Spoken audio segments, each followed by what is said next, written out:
Villarama.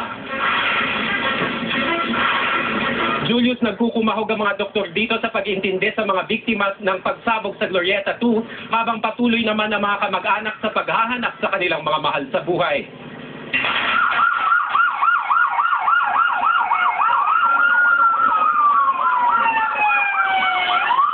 Blast injury ang mga sugat na dulot ng malakas na pagsabog ang tinamo ng mga biktimang dinala sa emergency room ng Makati Med.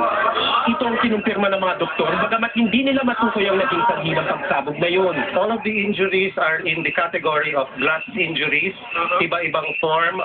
Merong injuries to the body, to the flesh. Some have injuries to the facial areas. But at this time, all we can say and all we can release is they are related to blast injuries. Isa sa mga sinugod sa emergency room, ang 28 taon gulang na sales clerk na si Christine.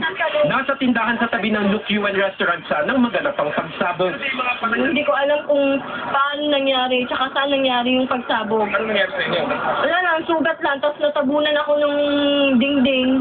Ang lalaki nito naman, nasa ikatlong palapag ng Glorieta, pero inabot pa rin ang pagsabog. Malakas. Sobrang lakas. Maya't mayay may dumadating pang mga ambulansya na may lulang sugatan. Sa labas ng ER, di mapakali mga kamag-anak ng mga biktima.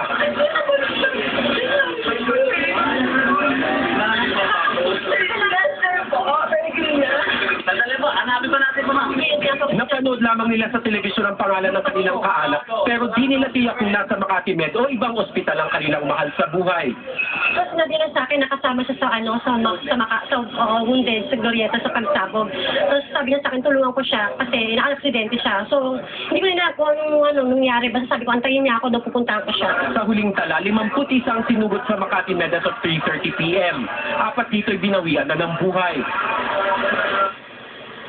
Julius, hindi pa naglalabas ng panibagong medical bulletin ng emergency room, pero kanina nabanggit nila sa atin na mayroong pang 2 kritikal na pasyente sa loob. Samantala, inaantabayanan ng pagbisita dito ni Pangulong Arroyo. Yan ang pinakahuling kaganapan mula dito sa Makati Med. Julius?